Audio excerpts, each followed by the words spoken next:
싱가포르 뉴스를 전달해 드리겠습니다. 7월 29일 목요일에는 총 129건의 코로나 감염이 나왔습니다.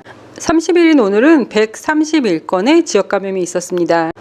현재 싱가포르에서 중환자실에 있거나 산소 보충이 필요한 코로나 환자가 15일 8명에서 28일 25명으로 최근 2주간 3배가량 증가했다고 합니다. 고령층에서 예방접종을 받지 않은 환자가 2배 이상 증가했기 때문에 새로운 중증 환자가 크게 늘어날 것으로 예상할 수 있다고 합니다. 다행인 것은 고령층의 백신 보급률이 약 75%까지 증가했다고 합니다. 싱가포르 성당 4곳에서 코로나 확진자가 방문을 했다고 하는데요. 확진자들은 모두 무증상이었다고 합니다.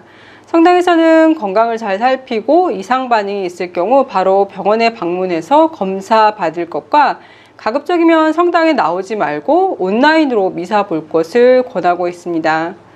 펑걸 초등학교에서 지금까지 12건의 코로나 확진이 나왔는데요.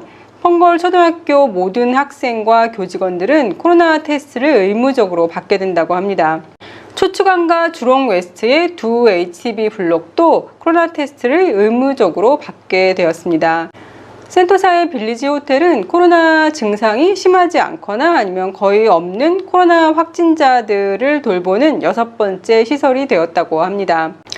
30대 여성이 호텔 격리를 하는 도중에 나와서 복도를 거닐기도 했고요. 그것도 모자라서 발코니를 기어 올라가서 위층에 있는 방의 발코니에 서 있었다고 합니다. 센토사에 있는 호텔이었다고 하는데요. 층고가 그렇게 높은 데가 아니었었나 봐요. 창문이 열리지 않는 호텔에서 격리하시는 분들도 계시는데 발코니까지 있었는데 왜 이러셨나 모르겠습니다. 12개 헬스케어 업체는 외국인 의사가 유효한 취업 허가증을 갖고 있지 않는데도 이들을 자신들의 진료소에 고용했다는 혐의를 받고 있다고 합니다. 다른 직업도 아니고 의사인데 취업 허가증을 제대로 갖추고 있지 않은 사람을 고용해서 의사로 환자들을 돌보게 한다는 게 정말 이게 웬일인가 싶습니다.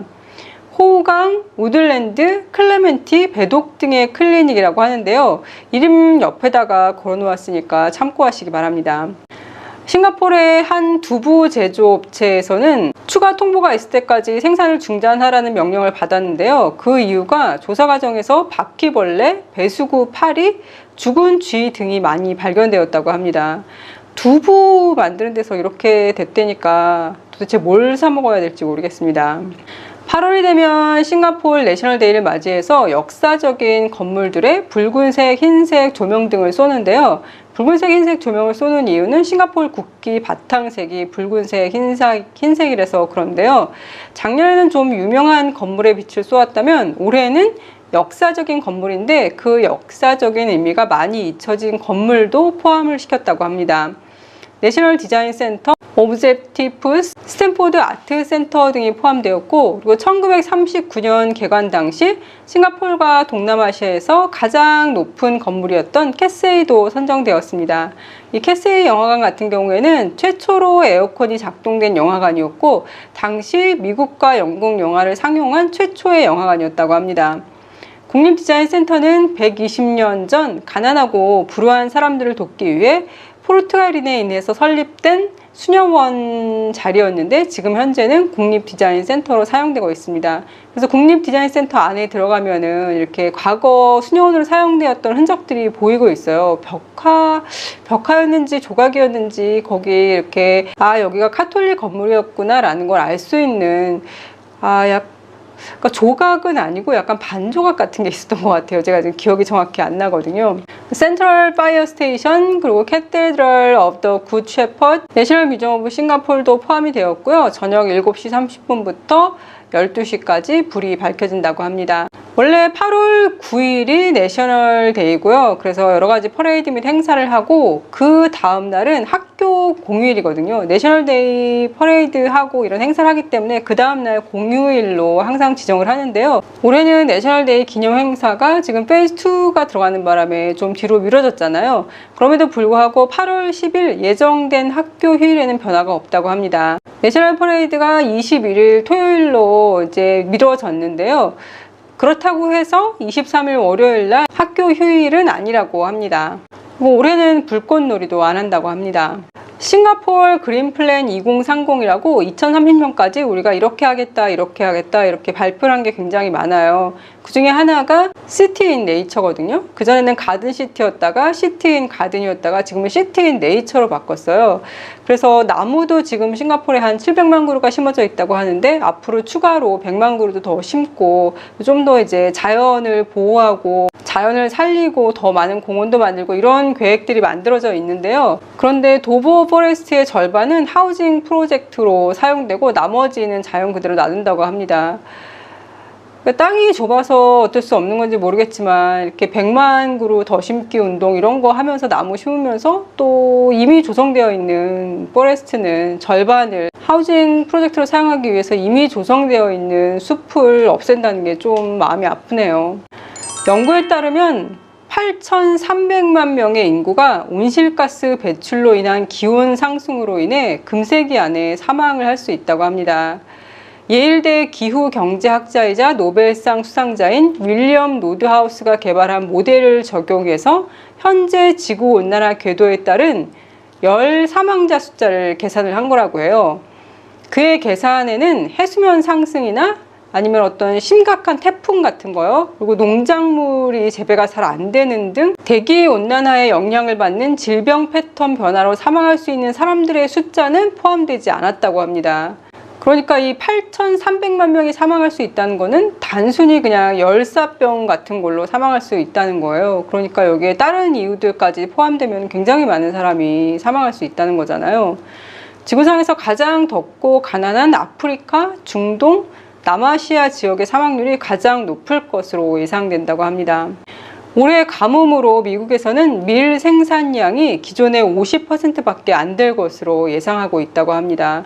그러니까 지구온난화를 위해서 태풍이 굉장히 심해지고 아니면 너무 건조해서 산불이 나고 이런 것도 생기지만 결국엔 또 식량이 모자라서 굉장히 고통받게 될 것 같아요. 알래스카에서는 8.2 규모의 지진이 일어났는데요. 50년 만에 가장 큰 지진이었다고 합니다. 그러니까 자연재해는 정말 무서운 것 같아요. 이 지진을 시작으로 환태평양 불의 고리들에 들어있는 지역들에서 지진이 일어날까 걱정이 되는데요. 인도 신화들에 보면 이렇게 어떤 악의 기운이 너무 심해서 이 지구가 멸망하기 직전에 막 지구가 흔들린다고 표현을 해요. 신화에서요. 지구가 떨린다 뭐 이렇게도 표현을 하는데요. 아마 고대 인도인들은 지진이 나는 것을 악한 힘이 창궐할 때 나타나는 거라고 믿었었나 봅니다. 호주 내셔널 갤러리는 미술품 14점을 인도에 반환할 예정이라고 하는데요. 여기에는 도난당했거나 불법 수출된 것으로 추정되는 6점도 포함되어 있다고 합니다. 맨하탄 아트딜러였던 카푸어가 잡혀서 재판을 받고 있는데요. 불법으로 훔친 고대 유적들도 거래를 했다는 혐의를 받고 있는데 본인 자신은 혐의를 다 부인하고 있다고 합니다. 왜 예전에 유럽의 여러 나라들이 다른 나라들을 지배할 때 그 나라에 있는 고대 유적들을 다 본인 나라로 가져갔잖아요. 대형 박물관 보면은 거의 뭐 남의 나라 유적이 대부분이잖아요. 그때 가져간 유물들은 안 돌려주는 건지 모르겠습니다. 사실 그것도 남의 나라에 그냥 막 침략해가지고 본인들 마음대로 가져간 거잖아요. 일본에도 우리나라에 국보급 유물이 꽤 많이 있지 않을까 싶네요. 요즘 올림픽을 찾아보느라고 너무너무 재미있는데요. 싱가포르에 한국 올림픽에 대한 기사가 너무 안 나오는 게 안타깝습니다. 러시아 펜싱에 대한 기사를 쓰면서 왜 우리나라 남자 사브르 단체전 금메달에 대한 기사는 안 써주는지 모르겠어요. 우리나라 연예인들 불상사에 대한 기사들은 꼬박꼬박 나오고 있거든요. 오늘 드디어 안산 선수에 대한 기사가 나왔더라고요. 3관왕 했다고. 그리고 또 페미니스트라는 공격을 받고 있다라고도 기사에서 소개가 되었더라고요. 저는 갑자기 페미니스트라는 공격이 시작된 게 그 양궁 선수들 이렇게 받침대 같은 거 있잖아요. 활 쏠 때 여기 가슴 보호하려고 받침대 같은 거요. 거기 받침대 뒷부분에 여러 가지 배지가 달렸는데 그 중에 하나가 세월호 배지들이더라고요. 그걸 본 일베들이 괜히 페미니스트라고 공격을 한 게 아닌가 싶었거든요. 그럼에도 불구하고 3관왕이 된 안산 선수 너무 자랑스럽고요. 우리나라 최초 하계올림픽 3관왕이라고 하더라고요. 정말 축하드립니다. 이렇게 기쁜 소식도 있지만 세계 장대 높이뛰기 2관왕인 샘 캔드릭스 선수는 코로나 바이러스 양성 확진 판정이 돼서 도쿄올림픽에서 제외가 됐다고 합니다. 일본이 목요일 기준으로 하루 10,000건 이상의 코로나 확진이 생겼는데요. 선수들이 오랫동안 고생해서 힘들게 도쿄까지 간 거잖아요. 그런데 경기를 앞두고 거기에서 코로나 양성 판정을 받아서 시합도 못 쳐보고 다시 돌아와야 된다면 너무 속상할 것 같거든요. 그런 불상사가 안 생기고 건강하게 잘 경기하고 무사히 돌아오면 좋겠습니다. 그럼 오늘도 건강하고 행복하세요.